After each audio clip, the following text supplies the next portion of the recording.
Mom will live with us. At least we'll eat normally, not your slop. My husband brought his mother-in-law's things without asking. The next day he came home from work and was stunned to see my father's military tunic in the hallway. And when he went into the kitchen, he was speechless. Good day, dear listeners. I'm glad to welcome you to my channel. I present to you a new interesting story. Pleasant listening. Catalina looked at the cooled dinner and again at the clock.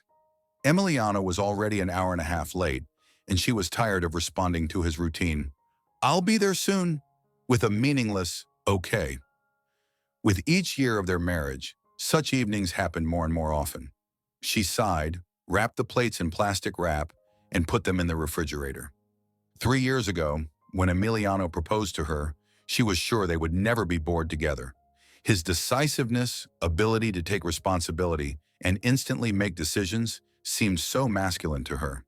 He always knew where to go, what to do, which restaurant to choose, which movie to watch. In a world full of doubts and uncertainty, Emiliano was her lighthouse. But gradually this trait, which once so admired her, began to cause irritation. "I said we're going to Osvaldo's birthday," he declared categorically a month ago when she had already arranged to meet with her friend. "Emiliano, I can't. It's Beatrice's birthday. I promised to come." "Then go alone. I'll be at Osvaldo's." And that was still a dialogue. Most often he simply informed her after the fact, like about them taking a mortgage in this particular area, or about them going not to the sea in summer, as Catalina dreamed, but to his school friend's ranch. But Catalina's patience was finally tested by his mother, Carmelita Rosales, a stately woman with salon-straightened gray hair and the eternal smell of expensive perfume. She looked at her daughter-in-law with poorly concealed contempt. "Too simple for my Emilianito." That's how she spoke about Catalina on the very first day of their meeting, when she thought she couldn't hear. Catalina remembered how her mother-in-law came to their housewarming in their mortgaged apartment. Instead of congratulations and a gift, she brought her inspection gaze. "Cheap wallpaper? And why this terrible color?" She ran her manicured finger along the wall. "And the curtains need to be different. These are like in a student dormitory." "Mom, we like it," Emiliano tried to defend. "Of course, if you haven't seen anything better?" She looked meaningfully at Catalina. "Now, when I married your father," and the usual story poured out about how well her parents lived, what a huge hacienda they had, until those times came. According to Carmelita Rosales' version, she came from almost a family of wealthy landowners, although Catalina accidentally learned from Emiliano's drunk uncle that her mother-in-law grew up in a small village in the mountains and moved to the city only after getting married. Since then, Carmelita Rosales never missed an opportunity to emphasize her daughter-in-law's simplicity. She constantly remembered Emiliano's former girlfriend, Cristina, so refined and with excellent manners. She criticized everything, from Catalina's hairstyle to her profession as an elementary school teacher. "Why do you need to work with other people's children when it's time to give birth to your own?" the mother-in-law inquired. "Emiliano didn't marry to live childless. I already gave birth to him at your age." And every time Emiliano took his mother's side, "She wishes us well. She just cares about us. Don't be offended. She has such a character." And when Catalina tried to object, Emiliano would close up or say she was too sensitive. Gradually, Catalina learned to nod and let her mother-in-law's words pass by her ears. It was the only way to preserve at least some peace. The sound of a turning key pulled Catalina from her thoughts. She went out into the corridor, ready to ask why he was so late, but the words stuck in her throat. In the doorway stood Emiliano, holding a suitcase, and behind him loomed the figure of Carmelita Rosales. "Darling, help Mom!" Emiliano put the suitcase in the hallway and slipped back out to the stairwell. Catalina looked bewildered as her mother-in-law squeezed into their small apartment, followed by 2 more huge suitcases and several boxes that Emiliano was dragging in. "What's happening?" Catalina could only squeeze out. "Mom will live with us," Emiliano joyfully announced. "At least we'll eat normally, not your slop." Carmelita Rosales, without taking off her outer clothes, went straight into the living room and sat down on the sofa like a queen on a throne. A minute later, she had already changed into her famous robe with embroidered roses. Catalina recognized it from family photos, where Carmelita Rosales showed off with little Emiliano. "I hope you won't mind, dear. The mother-in-law cooed with a saccharine smile. I sold my little apartment in the old district. Why should we live separately when we can be together? Emiliano needs maternal care. Catalina felt the ground disappearing from under her feet. For 3 years, she had been building her little world, setting up a nest, and now this world was collapsing before her eyes. And the most terrible thing was that they didn't even ask her, didn't consult her, just presented her with a fait accompli. But why didn't you tell me? She looked at her husband, bustily stacking boxes in the corner of the living room. What's there to say? He didn't even turn to her. The apartment is mortgaged, registered to both, in equal shares. I have the right to receive guests. Guests? Catalina couldn't believe her ears. Guests don't come with 3 suitcases and don't sell their apartments? Carmelita Rosales chuckled from the sofa, looking around the living room with a proprietary squint, as if calculating what needed to be redone here first. Don't make scenes, Emiliano frowned. Mom needs help, and we can't refuse her. She's my mother. Catalina silently turned around and went into the bedroom. This was their shared apartment. She paid her share of the mortgage, but as if she had no voice. Something inside her was boiling. The feeling of powerlessness that had been accumulating for years suddenly turned into cold determination. She took out her phone and found her father's number in her contacts. Patricio Montero, a retired colonel, rarely interfered in her life. When Catalina got married, he only said, "If anything, call." Anytime. And in 3 years, she had never used this offer until today. Patricio Montero was a man of few words. After his wife left, when Catalina was only 12, he raised his daughter himself, not shifting this responsibility to relatives' shoulders, as many suggested. He wasn't sentimental, but his love manifested in actions. He came to all school meetings, taught her to drive, repaired her first apartment, and silently slipped her an envelope of money when she and Emiliano were collecting the down payment for the mortgage. "Dad," she said when he picked up the phone, "could you come right now?" She briefly explained the situation without going into details. Her father listened to her and said only one phrase, "I'll be there in an hour." During that hour, Catalina sat in the bedroom, listening to Carmelita Rosales commanding in the living room. "Emilianito, move that table, and we'll take down these horrible curtains tomorrow." Exactly an hour later, the doorbell rang. Catalina came out of the bedroom and saw her father in the doorway, upright, with military bearing, with a small travel bag in his hand. At 62, he looked youthful and fit. "Hello, daughter." He briefly hugged her and entered the apartment. Emiliano froze in the living room doorway with a confused expression. He had seen his father-in-law only a few times, at the wedding and a couple of family holidays, and always somewhat feared his stern gaze. "Patricio Montero," he mumbled. "Did something happen?" "Dad will stay with us," Catalina calmly announced, repeating her husband's intonation, "since we're accepting parents without discussion." Carmelita Rosales appeared from the living room in her colorful robe. "What's happening?" she asked, shifting her gaze from the colonel to her son. "Carmelita Rosales, if I'm not mistaken." Patricio Montero nodded to her. "Pleased to meet you. As I understand, you also decided to stay with the children." The mother-in-law hesitated under his direct gaze. Emilianito and I decided that it would be better for me to move in with them." "Is that so?" The colonel turned to Catalina. "So you have a whole family council gathered here. Excellent. I've also long wanted to visit my daughter, see how she's settled." Without unnecessary talk, he went to the kitchen, surveyed the space, and businesslike, began to unfold a small camping cot that he took out of his bag. "What is he doing?" Emiliano whispered to Catalina. "Settling in," she shrugged. "Since your mom will live in the living room, Dad will settle in the kitchen." But, Emiliano shifted his gaze from his wife to his father-in-law, clearly not knowing what to say. Carmelita Rosales straightened up and entered the kitchen with the air of the mistress of the situation.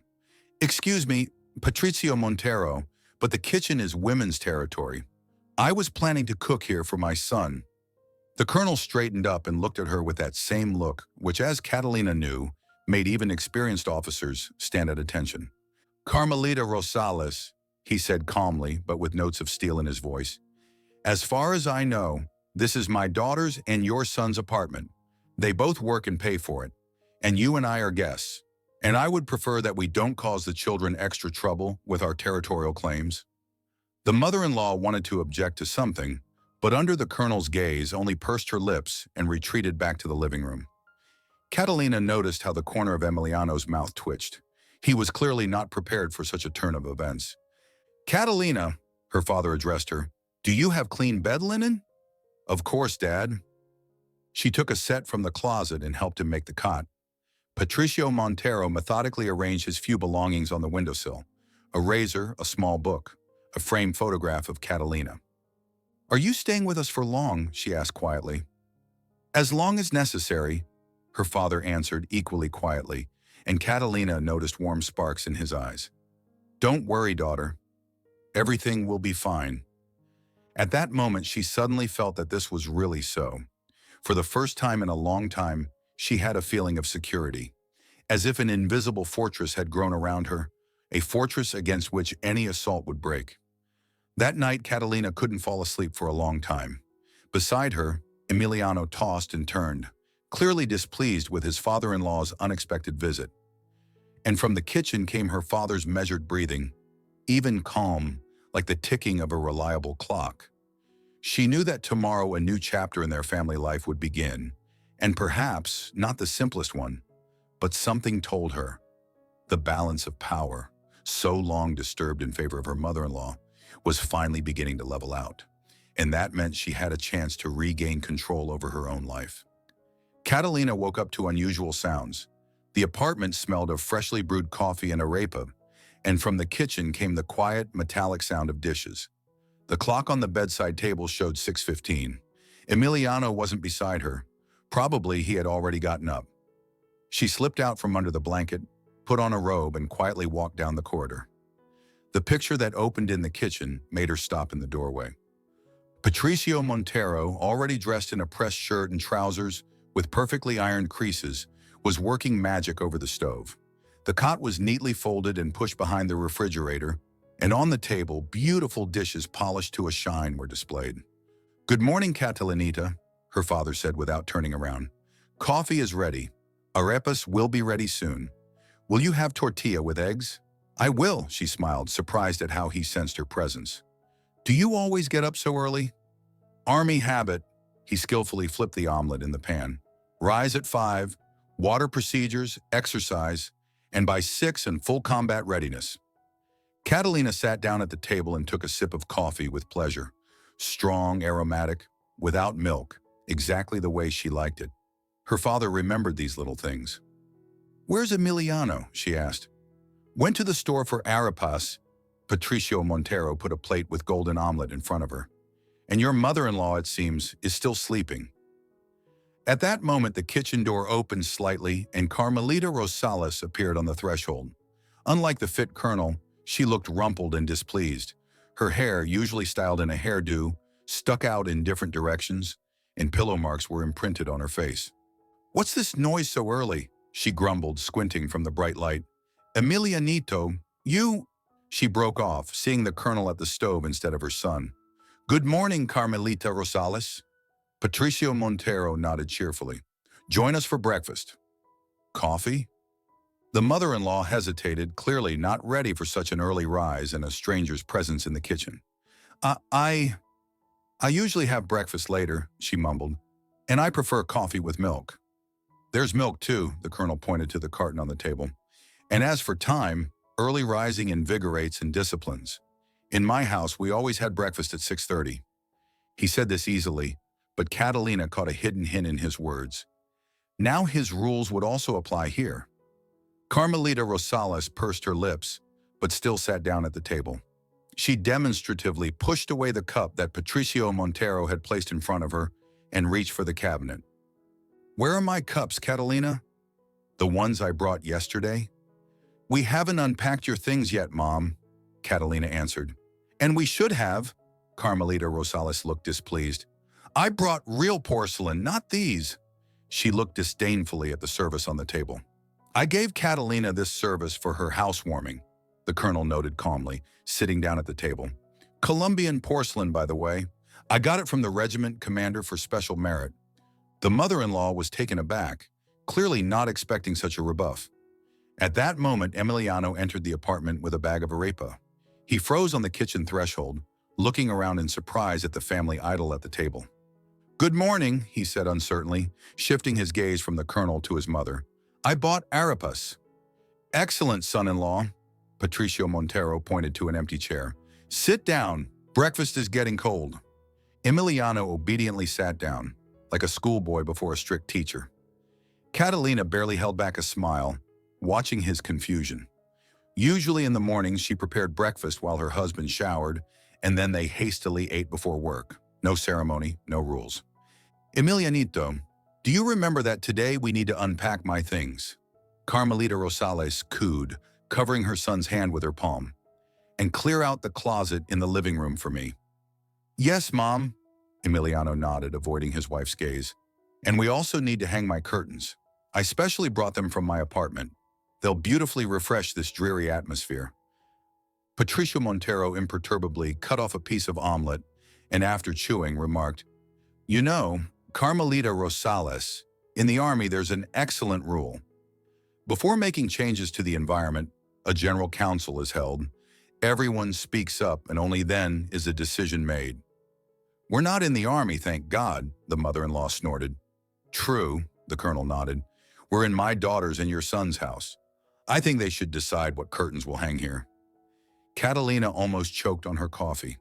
In 3 years of marriage, no one, even she herself, had spoken about her right to decide anything in their shared apartment. Emiliano always believed that the right of the final word belonged to him because the man is the head of the family. Carmelita Rosales nervously sipped her coffee and turned toward the window. Breakfast continued in tense silence. By evening, the atmosphere in the apartment was heated. Returning from work, Catalina discovered that the living room was completely transformed. Her favorite beige curtains had been taken down, and in their place hung heavy burgundy drapes with golden tassels. The coffee table had been moved, and on it a collection of porcelain figurines that Carmelita Rosales had brought with her was displayed. "Do you like it?" The mother-in-law appeared from the corridor with a triumphant smile. "I decided to ennoble the atmosphere a little." Catalina silently looked at the changes. Her cozy living room now resembled a museum of colonial luxury. This was exactly the kind of interior she had seen in her mother-in-law's apartment when she visited there. "And where are my curtains?" she only asked. "In the closet," Carmelita Rosales waved dismissively. "They completely didn't match the furniture. These are much more respectable." Catalina wanted to object, but at that moment the front door opened and Patricio Montero entered the apartment. He stopped in the living room doorway, surveying the changes. "Interesting changes," he noted, taking off his jacket. "You didn't say you were planning renovations, Catalina?" "It wasn't me," Catalina nodded toward her mother-in-law. "Carmelita Rosales decided to update the interior." The colonel hung his jacket on a hook and walked into the living room. He carefully examined the new curtains, figurines, rearranged furniture. "You know, Carmelita Rosales," he said, not changing his tone, "in military affairs there's such a concept, unauthorized change of deployment.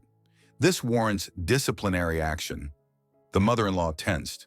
"I just wanted to create coziness," she tried to smile. "And Emilianito likes it." "And Catalina?" The colonel looked at his daughter. "Do you like these innovations?" Catalina shook her head. "Then I suggest we restore the status quo." Patricio Montero approached the window and decisively grasped the burgundy curtain. "Where, you say, are the original curtains?" "In the closet, but—" Carmelita Rosales tried to object, but the colonel was already taking down the burgundy drapes from the rod. "Catalina, help me, please," he requested. Half an hour later, when Emiliano returned from work, the living room had already returned to its original appearance. The figurines were neatly packed in a box, the burgundy curtains were put away, and the coffee table was returned to its former place. "What happened here?" Emiliano asked in confusion, looking around the room. "A small restoration," Patricio Montero answered calmly. "Restoration of historical justice, so to speak." Carmelita Rosales sat on the sofa with the look of a martyr. "Emilianito, your father-in-law took down my curtains," she complained, "and put away the figurines that I inherited from my grandmother." Didn't put away, but carefully packed, the colonel corrected. I'm sure they'll beautifully complement the interior of your future apartment. Emiliano shifted his gaze from his mother to his father-in-law, clearly not knowing whose side to take. Before, he would unhesitatingly take his mother's side, but now, faced with Patricio Montero's authority, he looked uncertain. Maybe we should discuss everything, he finally said. Find a compromise. Excellent idea, the colonel nodded. I suggest we hold a family council after dinner. Speaking of dinner, today it's my turn to cook.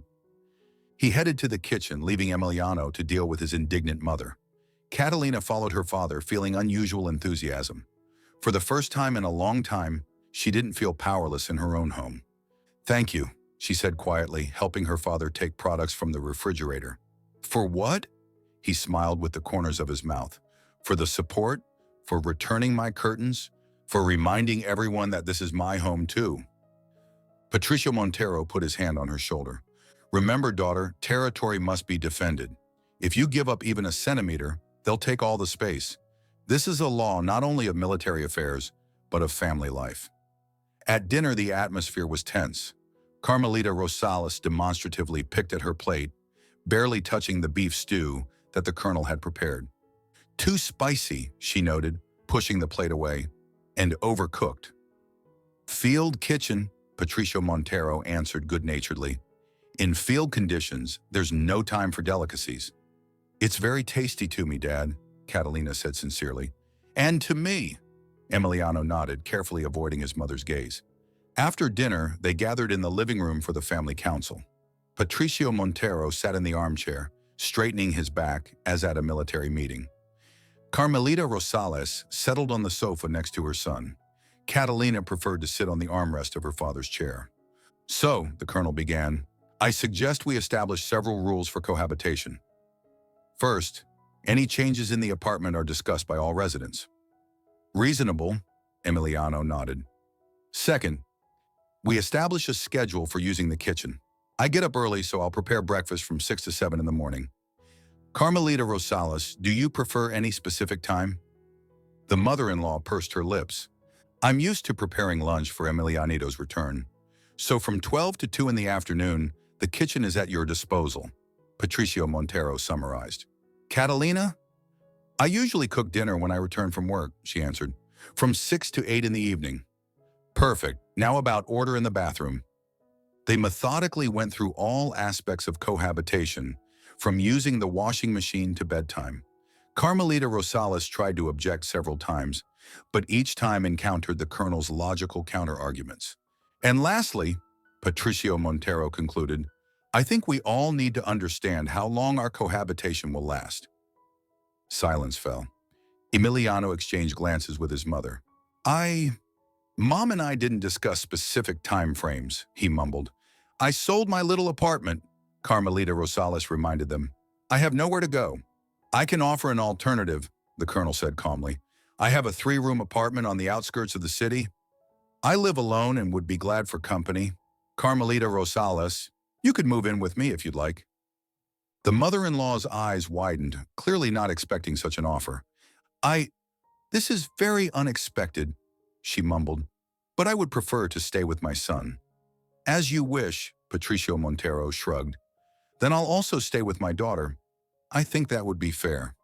Silence hung in the room. Emiliano looked as if he'd been cornered. Carmelita Rosales nervously fingered the tassel on her shawl. Catalina gently touched her father's hand, silently thanking him for his support. Well then, the colonel stood up. The council is over. I suggest everyone rest. Tomorrow is a work day. When Catalina and Emiliano were alone in the bedroom, her husband finally decided to speak. Your father, is he always like this? Like what? Catalina asked innocently. So, commanding. Emiliano ran his hand through his hair. He speaks, and everyone obeys. It's called authority, Catalina shrugged. When a person is respected for his actions, not simply because he holds a certain position. Emiliano looked at her thoughtfully. You know, I never noticed before how much you're like him. The same inner strength. Catalina smiled. This was perhaps the first compliment from her husband in a long time. and for the first time he was talking about her, not about his mother. "Thank you," she said quietly. "I really learned a lot from Dad." Emiliano lay on the bed looking at the ceiling. "I think Mom won't be able to endure his regime for long," he said thoughtfully. "Possibly," Catalina agreed, not showing how this thought delighted her. That night she fell asleep with a light heart. Perhaps her father's visit would change the situation faster than she expected. The next morning began just as early. Patricio Montero was already bustling in the kitchen when Catalina came out of the bedroom. On the table were plates with corn porridge, freshly brewed coffee, and sliced fruit. "Good morning," he smiled. "How did you sleep?" "Well," she kissed her father on the cheek. "Did you get up at 5 again?" "Daily routine is the foundation of discipline." He winked at her, like in childhood. Soon sleepy Emiliano came to the kitchen. He uncertainly nodded to his father-in-law and sat at the table. "Is Mom still sleeping?" he asked, accepting a cup of coffee from Catalina's hands. "I didn't hear her come out," the colonel answered. Breakfast proceeded peacefully until Carmelita Rosales appeared in the kitchen doorway. She was already fully dressed and styled, as if she had specially prepared for this appearance. "Good morning," she said with a strained smile. "How nice that everyone is already gathered. I have news for you." All three at the table turned to her. "I received a message from my sister in the mountain province," Carmelita Rosales continued. "She offered for me to stay with her for some time. She'll help me find new housing." Catalina and Patricio Montero exchanged glances. Emiliano looked surprised. "But Mom, yesterday you said you wanted to stay with me." "Circumstances have changed," Carmelita Rosales cast a quick glance at the colonel. "I thought about it and decided that young people need to be given more freedom. And I haven't seen my sister in a long time." "A wise decision," Patricio Montero nodded calmly. "Family ties need to be maintained." "When are you leaving?" Emiliano asked, still confused by such a turn of events. "Tonight," Carmelita Rosales straightened her blouse collar. "Already bought a bus ticket." "I'll help you pack," Emiliano offered. "Thank you, son." The mother-in-law cast a triumphant glance at Catalina, as if saying, "See, he's still on my side." After breakfast, Carmelita Rosales retired to the living room to pack her suitcases, and Emiliano volunteered to help her. Catalina remained in the kitchen with her father. "Did you say something to her?" she asked quietly. "For her to so suddenly decide to leave?" Patricio Montero imperturbably washed dishes. "We just talked yesterday evening when you were already asleep," he answered. "I explained to her some aspects of family law and psychology of cohabitation." Catalina looked at her father suspiciously. "And that's all?" "And reminded her that I have many friends in different structures," he smiled slyly, "including in the tax office. I accidentally learned that she sold her little apartment for cash, without official documentation, and this, as you understand, is not entirely legal." Catalina shook her head but couldn't hold back a smile. Her father had always been a master of strategy. "Thank you," she simply said. "Don't mention it, daughter." He patted her shoulder. "Just remember, sometimes you need to show strength so you don't have to use it." That evening, Emiliano saw his mother off at the bus station. Returning, he found Catalina and the colonel at the kitchen table. They were playing dominoes, peacefully chatting about something. "Mom left," he announced, sitting down next to them. "I hope the trip will be comfortable," Patricio Montero politely noted, moving a domino piece on the table. Catalina thoughtfully looked at the game, calculating options. "Aren't you bored together?" Emiliano watched the game, trying to understand the rules. "We're never bored together," Catalina answered, making her move. "Dad taught me dominoes when I was 7. And took her fishing too," the colonel added with pride, "and taught her to drive and to shoot a pistol." Catalina smiled, remembering their trips to the shooting range. Emiliano looked at them as if seeing his wife for the first time not just as his companion, but as a personality with her own history and skills. "Maybe we could play something for 3 people?" he suggested, surprising himself. Patricio Montero looked at his son-in-law appraisingly. "I have a good army game," he said. "Tactics and strategy, just for 3. "I'm in," Catalina immediately agreed. "Then I'll try too," Emiliano nodded. They played until midnight, laughing and passionately arguing about the best moves. Catalina couldn't remember the last time she had seen her husband so relaxed and cheerful. Without his mother's influence, He seemed to become a different person, the one she had once fallen in love with. Later, when they were already lying in bed, Emiliano suddenly said, "You know, I didn't notice how interesting, smart you are. Wow, how you thought through strategy in the game." Catalina turned to him. "You just didn't notice many things before," she said quietly. "You didn't see me behind your mom." He was silent, acknowledging the truth of her words. "Are you glad she left?" "I'm glad we can be a family again," Catalina answered honestly. "You and I, without constant interference." Emiliano hugged her, pulling her to himself. "I'll try to be better," he promised. "Really?" Catalina didn't answer, but in her heart hoped that these words weren't just a momentary impulse. Perhaps the colonel's invasion had really changed their family dynamics for the better. Patricio Montero in the kitchen was making his bed on his cot, smiling at some thoughts of his own. The first stage of Operation Restoration of Family Balance had passed successfully, but ahead awaited an even more complex stage, teaching his son-in-law to respect his wife and make decisions together.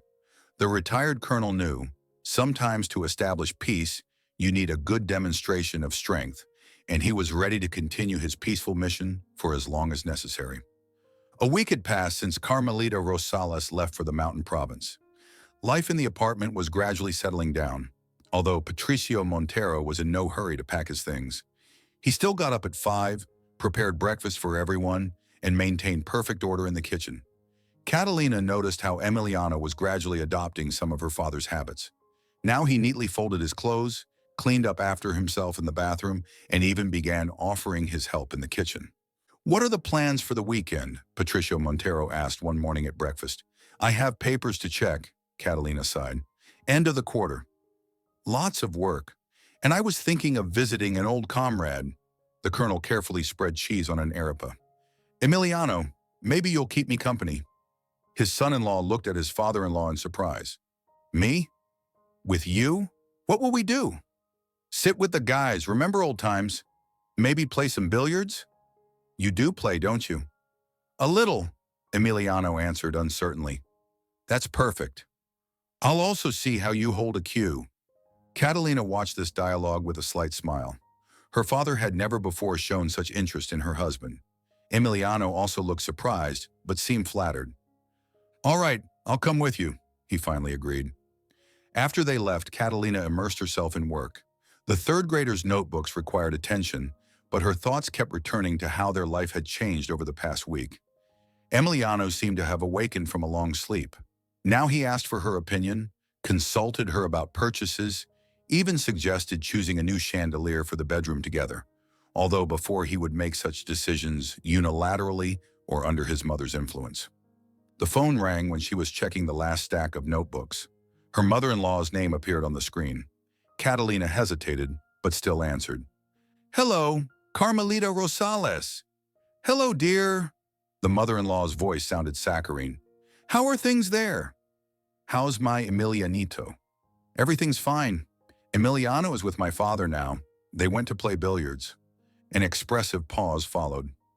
"I see," cold notes appeared in the mother-in-law's voice. "And when does your father plan to leave?" "We haven't discussed specific timeframes," Catalina answered calmly, repeating the phrase that Emiliano had once said about his mother. "I understand." Another pause. "Tell Emilianito that I called. Have him call back when he returns." "Certainly." Catalina tried to speak neutrally, although inside she was boiling with indignation. Even being in another province, her mother-in-law was trying to control their lives. In the evening, the men returned in high spirits. Emiliano looked flushed and animated, as if he had thrown off some burden from his shoulders. "Imagine, your father crushed me at billiards," he told her with admiration. 3 games in a row. And then we met his comrades, and they told such stories. Catalina smiled, looking at her husband. He looked just like that guy she had once fallen in love with. Open, cheerful, with a lively sparkle in his eyes. "Your mom called," she said when the flow of enthusiasm dried up. "Asked you to call back." Emiliano's smile dimmed a little, but he nodded. "I'll call back later." Catalina noticed how he reached for his phone several times, but never dialed the number. Instead, they spent the whole evening playing board games together, and then watched an old war movie that Patricio Montero chose. Emiliano unexpectedly liked the film, and he enthusiastically discussed the tactical techniques shown in the picture with his father-in-law. Monday morning began with a surprise. Catalina, as usual, came to the kitchen at 6 in the morning and found there not only her father, but also Emiliano, who was helping to cut vegetables for the omelet. "Good morning," she greeted them in surprise. "You're early today?" "Patricio Montero suggested teaching me to make a real army breakfast," Emiliano answered with pride. "Turns out I've been making scrambled eggs wrong all this time." The colonel chuckled, flipping the omelet in the pan. "It's not about technique, but about attitude," he said instructively. "Cooking is a manifestation of care. Like cleaning a weapon, you do it with soul, and it won't let you down." Breakfast turned out especially delicious. Catalina watched with pleasure as her husband and father chatted casually about some men's affairs. Emiliano seemed to blossom under Patricio Montero's influence. He joked more, smiled more often, and even began to show interest in stories about military service, which previously caused only polite boredom in him. Before leaving for work, Emiliano unexpectedly hugged Catalina and kissed her cheek. "Have a good day," he said. "I love you." Catalina froze in surprise. Such spontaneous displays of tenderness had been rare in their marriage lately. "I love you too," she quietly replied, watching him go out the door. Patricio Montero, who had observed the scene, nodded approvingly. "Your Emiliano is a good guy," he noted, clearing dishes from the table. "Just got a bit confused under his mother's influence." "Are you re-educating him?" Catalina smiled. "I'd say I'm conducting tactical mentoring," the colonel answered seriously. "A man sometimes needs an example. Someone to look up to." Catalina looked at her father gratefully. All her life he had been her support, her protection. And now when she needed help, he was by her side again. In the evening, when Catalina returned from work, the apartment was unusually quiet. Neither Emiliano nor her father were home. On the kitchen table, she found a note. "Went with Emiliano to the hardware store. Will be back by 7. Don't cook dinner. We'll buy everything. PM." Catalina reread the note in surprise. Emiliano, who previously was only interested in gadgets, voluntarily went to a hardware store with her father. This was something new. She decided to take advantage of the unexpected freedom and took a long bubble bath, a luxury she could rarely afford lately. Wrapped in a robe, she was about to make coffee when the doorbell rang. On the threshold stood Carmelita Rosales with 2 suitcases. "Hello, dear." The mother-in-law smiled, confidently entering the apartment. "Where's my Emilianito?" Catalina froze in the doorway, not believing her eyes. "Carmelita Rosales, you returned?" "Of course." The mother-in-law took off her coat and hung it on the hanger. "I told you I was going to my sister's briefly." "How can I leave my boy?" Catalina felt the ground disappearing from under her feet. Life had just started to settle down, and now everything was returning to square one. "Emiliano is with my father. They'll be back soon," she said, trying to collect her thoughts. They went to the hardware store. Carmelita Rosales raised her eyebrows. "Emilianito at a hardware store?" She laughed. "Well, of course, your father must have forced him.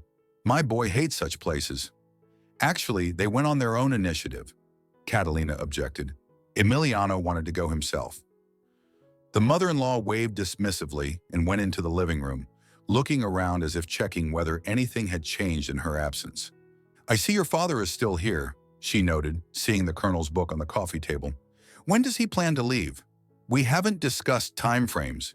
Catalina repeated the phrase that had become familiar. "I see," Carmelita Rosales pursed her lips. "Well then, I'll have to occupy the living room again." "I hope my bed is still intact?" Catalina took a deep breath, trying to remain calm. "Carmelita Rosales, maybe you should have warned us about your arrival. We could have prepared." "What formalities are these?" The mother-in-law interrupted. "I'm Emiliano's mother. I don't need to warn anyone to visit my own son." At that moment, the door opened, and Patricio Montero and Emiliano entered the apartment, loaded with bags from the hardware store. "Catalinita, look what we bought!" Emiliano exclaimed, but stopped short when he saw his mother. "Mom, what are you doing here?" Carmelita Rosales beamed and opened her arms. "Emilianito, son, I missed you so much." She rushed to him, trying to hug him, but the bags in his hands got in the way. Emiliano awkwardly patted his mother's back, looking at Catalina in confusion. "You didn't warn us you were coming," he noted. "I wanted to make a surprise." Carmelita Rosales stepped back and looked suspiciously at the bags. "What do you have there?" "Materials for bathroom renovation," Patricio Montero answered, calmly entering the apartment. "Hello, Carmelita Rosales. How was the trip?" The mother-in-law pursed her lips, clearly displeased with his presence. "Thank you, fine. I didn't expect to see you still here." "Likewise," the colonel put the bags on the floor in the corridor. "As I remember, you were planning to stay with your sister longer." "Plans changed," Carmelita Rosales turned to her son. "Emilianito, will you help me unpack my suitcases and tell me how you've been without me?" Emiliano shifted his gaze from his mother to his father-in-law, clearly not knowing what to do. "Mom, Patricio Montero and I were planning to start bathroom renovation tonight," he finally said. "Maybe we can talk later?" Carmelita Rosales looked as if she had been struck. She clearly didn't expect her son to prefer renovation with his father-in-law to communicating with her. "Renovation? You?" she said incredulously. "Emilianito, you were never interested in such things." "Patricio Montero taught me a lot," Emiliano answered with pride. "Turns out it's very interesting, making something with your own hands." The mother-in-law shot a withering glance at the colonel. "How sweet," she said through gritted teeth. "Well, I won't interfere with your men's activities. Catalina will help me with the suitcases." "I'm afraid Catalina is also busy," Patricio Montero calmly objected. "She's checking her students' notebooks." "End of the quarter, you understand." Carmelita Rosales looked around in confusion from one to another, clearly not understanding what was happening. Usually everyone dropped their affairs when she appeared, especially Emiliano. "But I just arrived," she mumbled. "And we're very glad to see you," the colonel said politely. "But unfortunately, we already had plans for the evening. Maybe you should rest from the trip for now. Emiliano will help you with the suitcases, and we'll continue our conversation at dinner." The mother-in-law pursed her lips but couldn't find an answer. For the first time in her life, her visit had not become the central event. The evening turned out tense. While the men worked in the bathroom, Catalina indeed occupied herself with checking notebooks at the kitchen table. Carmelita Rosales looked into the kitchen several times, clearly trying to start a conversation, but Catalina politely referred to her work. Finally, the mother-in-law couldn't stand it. "Catalina, dear, maybe we should talk after all." She sat down across from her, smiling emphatically friendly. "How have things been here without me?" "Everything's fine, thank you." Catalina looked up from the notebooks. "Emiliano even started making breakfast on weekends." Carmelita Rosales let out a nervous laugh. "Emilianito? Cooking? Well, I never. And I thought he only worked so hard at his job." "Patricio Montero taught him a lot," Catalina repeated her husband's phrase. "They get along well." The mother-in-law pursed her lips. "And when does your father plan to leave?" she asked for the third time that day. Catalina put down her pen and looked her mother-in-law straight in the eyes. "And when do you plan to leave, Carmelita Rosales?" she asked calmly. "As I remember, you said you were going to live with your sister." The mother-in-law was confused by such directness. I'm Emiliano's mother," she finally squeezed out. "I have every right to live with my son." "Of course," Catalina nodded, "just as my father has the right to live with his daughter." They looked at each other like two duelists, and Carmelita Rosales was the first to look away. "Everything changed while I was gone," she said quietly. "Emilianito became different." "He just remembered that he has his own opinion," Catalina answered gently, "and that he can make decisions not only under your influence." Carmelita Rosales wanted to object to something, but at that moment the men entered the kitchen, animatedly discussing something. "Catalinita, we're almost finished," Emiliano announced with pride. "Tomorrow we'll install the new faucet, and the bathroom will be like new." He looked inspired, despite the fact that his hands were stained with cement and a stripe of dirt adorned his forehead. Patricio Montero stood next to him with the look of a mentor pleased with his student's success. "Excellent," Catalina smiled. "Can I take a look?" "Of course," Emiliano extended his hand to her. "Come on, I'll show you what we did." He didn't even look at his mother, as if forgetting about her presence. Carmelita Rosales remained sitting at the table with a confused expression, watching her son lead his wife away without paying attention to her. Patricio Montero silently observed this scene, then sat down across from his mother-in-law. "Carmelita Rosales," he said calmly, "we need to talk." That evening, Emiliano for the first time openly ignored his mother's request. When they sat down for dinner, Carmelita Rosales began commanding as usual. "Emilianito, pass me the salt. Emilianito, this chicken is too spicy. Make me coffee." Instead of jumping up and fulfilling her demands as before, Emiliano calmly continued eating. "Mom, the salt is right next to you," he noted, "and you can make coffee yourself. The coffee maker is on the stove." Carmelita Rosales looked as if she had been struck. She helplessly looked at her son, then at Catalina and Patricio Montero, but all three imperturbably continued their dinner. "But Emilianito," she mumbled, "you always—" "You know, Mom," Emiliano looked up from his plate, "Patricio Montero told me an interesting thing. In the army, everyone is responsible for their own daily life. If you can do something yourself, you do it, and don't wait for someone to do it for you." The mother-in-law shot a withering glance at the colonel. "We're not in the army," she said through gritted teeth. "And thank God," Patricio Montero answered calmly. "But some army principles are useful in civilian life too. Independence, for example." He said this easily, but Catalina caught a hidden hint in his words. Now his rules would also apply here. Carmelita Rosales pursed her lips and silently got up from the table. She demonstratively went to the sink, washed her own plate, and retired to the living room, loudly slamming the door. Catalina and Emiliano exchanged glances. "Mom got offended," Emiliano sighed. "Nothing, she'll get over it," Patricio Montero answered imperturbably. "It's like in the army. At first recruits whine and complain, then they get used to discipline." "But she's not a recruit," Catalina noted. "She's Emiliano's mother. And that's exactly why she should be happy that her son is becoming more independent." The colonel cut off a piece of chicken. "This is normal development. It's called growing up." Emiliano looked thoughtfully toward the living room. "You know," he said finally, "I never noticed before how much I did for Mom. She always said I was taking care of her, but actually it was more like servicing." Catalina put her hand on his palm. "Care is when both sides give and receive," she said quietly, "not when one only gives and the other only takes." Emiliano looked at his wife as if seeing her for the first time. "You're right," he squeezed her hand. "Thank you for not making scenes with me all this time. I would have rebelled long ago in your place." Patricio Montero nodded approvingly, watching this scene. It seemed the operation to restore family balance was going even better than he had planned. The next morning began with loud indignation. Carmelita Rosales, having overslept until 9 out of habit, discovered that everyone had already had breakfast and gone about their business. A note from her son was waiting for her on the kitchen table.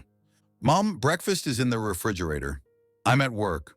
We'll be back by 6. Catalina's dad is also at work. Catalina is at school. Please don't move anything in the apartment. Emiliano." The mother-in-law crumpled the note and threw it on the floor. Her son had never left her such instructions before. Usually he called from work several times a day, asking how she was doing, whether she needed anything bought on the way home. And now, "Don't move anything," as if she were some kind of tenant. Carmelita Rosales spent the whole day in confusion. She was used to being the center of attention, especially for her son. But at dinner the previous evening he had barely glanced at her, constantly discussing some men's affairs with his father-in-law or showing interest in Catalina's work. She had nothing to say in these conversations. She didn't understand renovation, or school affairs, or military stories. By evening, her patience snapped. When everyone gathered for dinner, she decided to take revenge. "Emilianito," she began in a honeyed voice, "I was thinking, could you go with me tomorrow to the furniture store? I need a new sofa for the living room." All three raised surprised looks at her. "For which living room, Mom?" Emiliano asked cautiously. "For this one, of course." She gestured around the room. "This sofa is too hard. I don't sleep well on it." An awkward pause hung in the air. Catalina and Patricio Montero exchanged glances, but remained silent, clearly leaving the right to answer to Emiliano. Mom, he finally said, we're not going to change the furniture.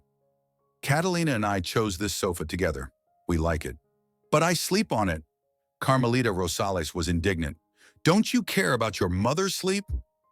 Emiliano took a deep breath, collecting his thoughts. Mom, he said quietly but firmly, you're a guest here. Temporarily. We're not going to change furniture for a temporary guest. Carmelita Rosales looked as if she had been struck. A guest, she exclaimed. I'm your mother. I'm not a guest. In this apartment, a guest. Emiliano answered firmly. Just like Patricio Montero, this is Catalina's and my home, and we decide what furniture will be here. The mother-in-law gasped with indignation. She threw an angry look at the colonel. This is all you're doing, she blurted out. You turned my son against me. Patricio Montero calmly cut off a piece of meat. Carmelita Rosales, he said in an even voice, I didn't turn anyone against anyone. I just showed your son that there are other ways of interacting in a family. The colonel's words hung in the air, filling the room with tension.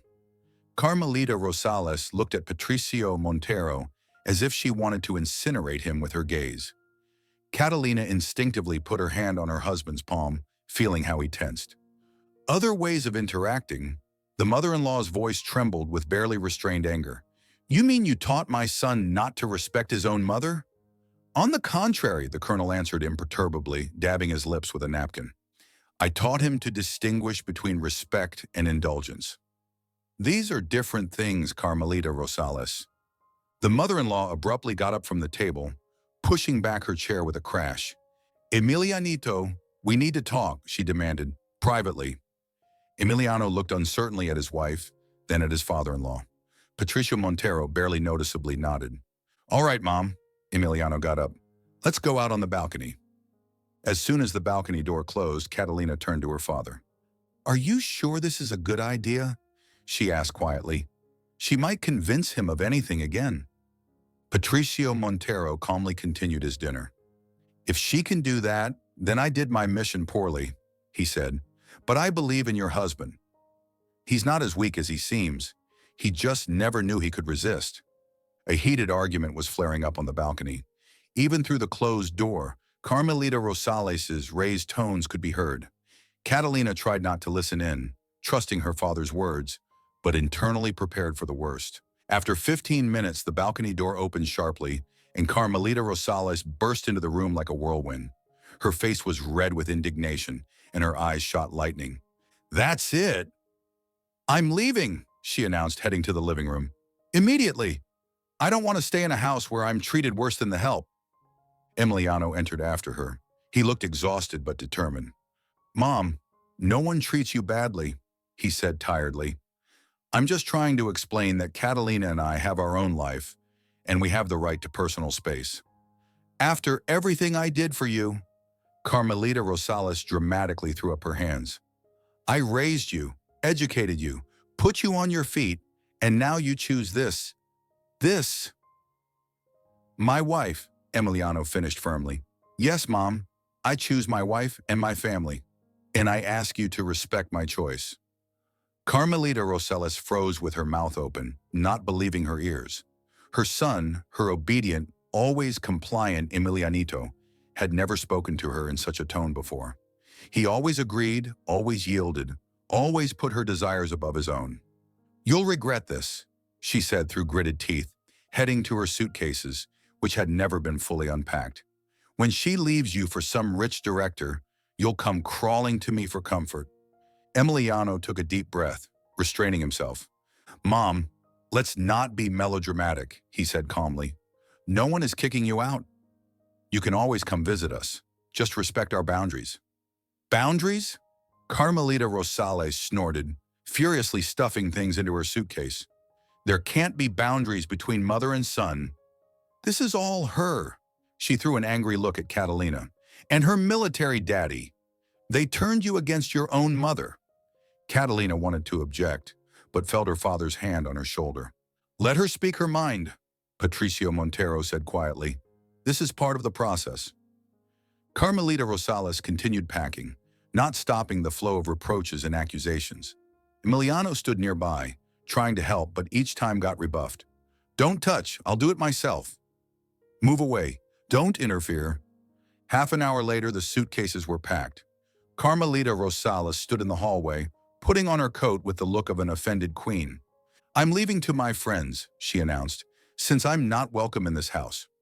Mom, want me to call you a taxi? Emiliano offered. Don't trouble yourself, she answered coldly. I don't want to burden you. But it was clear she was counting on her son starting to persuade her to stay, apologizing, begging, as always happened. But Emiliano only nodded. All right, he said. Then I'll walk you to the bus stop. Carmelita Rosales blinked in confusion, not expecting such a reaction. Her plan to reverse course and graciously agree to stay collapsed. I'll go myself, she finally squeezed out. No, Mom, it's late. I'll walk you, Emiliano insisted. I'll help with the suitcases. He turned to Catalina. I'll be back soon, he said, and in his eyes, Catalina saw something new, firmness and determination she hadn't noticed before. When the door closed behind them, Catalina sank exhaustedly onto a chair in the hallway. Do you think this is the end? She asked her father. She won't come back with suitcases anymore? Patricio Montero chuckled. Actually, there are no final victory, he noted philosophically. There are strategic advantages, and now the advantage is on your side. Emiliano returned an hour later, exhausted and strangely peaceful. Put Mom on the bus, he reported, taking off his jacket. Catalina looked closely at his face, trying to understand his mood. Are you okay? She asked cautiously. Emiliano thoughtfully rubbed his chin. You know, he said finally, for the first time in my life, I said no to Mom and didn't feel like a terrible son. It's a strange feeling, like a weight off my shoulders. He went to the kitchen where Patricio Montero was already brewing coffee. The colonel silently placed a cup in front of his son-in-law and sat down across from him. She cried, Emiliano continued, cupping the cup in his palms. Said I betrayed her, that I chose strangers instead of my own mother.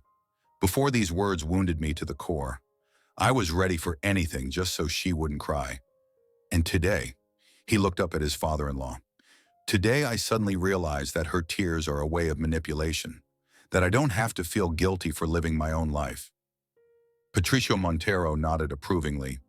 There's such a concept, psychological attack, he said. The opponent uses not the force of weapons, but pressure on the psyche to make you surrender. The main thing at such a moment is to maintain clarity of thinking and remember your goal. Emiliano nodded thoughtfully. I never thought about it in such terms, but that's exactly what was happening all these years. Mom used my sense of guilt, my attachment to her, to control my life, and I allowed her to do it. Catalina put her hand on his palm. The main thing is that you realized it, she said gently. Emiliano looked at her gratefully. Forgive me, he said quietly, for all these years when I put Mom's wishes above yours, when I didn't notice how hard it was for you, when I didn't protect you from her barbs. Catalina felt tears welling up in her eyes. She had waited so many years for these words that now she didn't know what to answer. I always knew that someday you'd understand, was all she could say. Patricio Montero tactfully got up from the table. I think I'll go for a walk before bed, he announced, evening exercise for clarity of thought. When the door closed behind him, Emiliano hugged Catalina, pulling her to himself.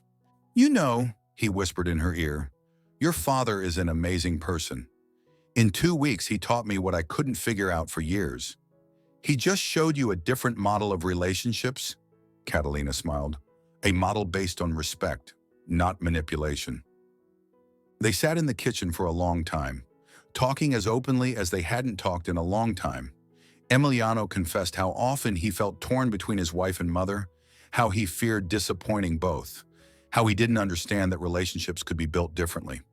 Catalina talked about her grievances, about how she missed his support, how she doubted whether she had done the right thing marrying him. This was a conversation that had long been overdue. Honest, painful, but cleansing. When Patricio Montero returned from his walk, they were still sitting in the kitchen, holding hands and planning their future, now without the shadow of Carmelita Rosales between them.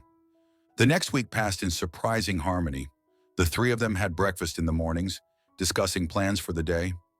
In the evenings, they played dominoes or watched movies that Patricio Montero chose, mainly classics of war cinema. Emiliano enthusiastically engaged in apartment renovation, following his father-in-law's advice. He replaced the faucet in the bathroom, fixed the squeaky door to the bedroom, and even mastered electrical skills, installing new outlets. On Saturday, when they were having breakfast, Patricio Montero suddenly announced, "I think it's time for me to return home." Catalina and Emiliano exchanged surprised glances. "But Dad, you can stay as long as you want," Catalina said.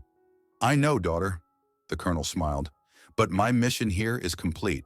I have business in my apartment, and you and Emiliano need time alone to build new relationships." Emiliano looked a bit confused. "Patricio Montero, I learned so much from you," he said. "Maybe stay another week?" "I was just about to start renovating the balcony." The colonel shook his head. "In the Army, there's a rule. Don't prolong deployment longer than necessary," he said, "but we can always meet on weekends. I'll be happy to help you with the balcony." Catalina saw that her father had made a decision and knew it was impossible to change his mind. He had always been like that. When he considered a mission complete, he moved on without looking back. "All right, Dad," she kissed his cheek, "but you'll come for Sunday lunch." "This is not up for discussion." Patricio Montero laughed. "Yes, Comrade Commander," he jokingly saluted. After breakfast, Emiliano helped his father-in-law pack his few belongings. Patricio Montero methodically folded his cot, put away his shaving supplies, carefully packed the military tunic he had brought with him. "You know, Patricio Montero," Emiliano said thoughtfully, watching his actions, "I used to think that military people were such stern, unemotional people who only knew how to command. And now I see that discipline isn't about suppression, but about inner core." The colonel smiled with the corners of his mouth.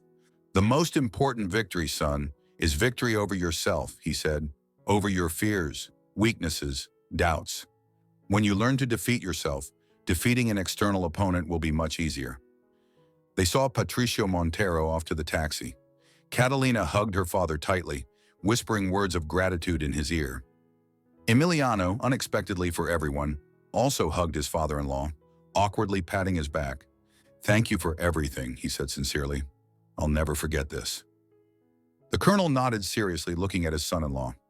"Take care of my daughter," was all he said before getting in the taxi and leaving.